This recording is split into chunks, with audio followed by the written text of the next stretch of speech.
Hi, it's me again, Jennifer with Marriage Restoration Through Christ.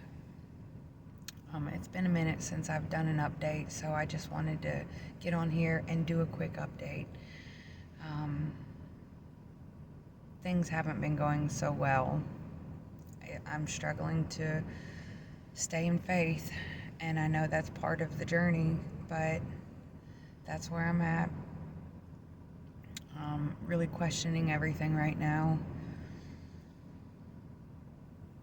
There has been communication there, some communication that even leaves me filled with hope, which completely makes me hopeless because every time I get hope, it gets jerked out from underneath of me.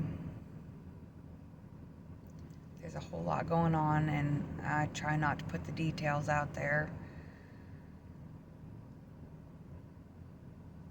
Just very discouraged at this point.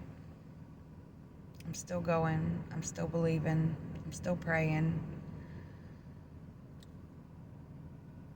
Some days not so much, but I am.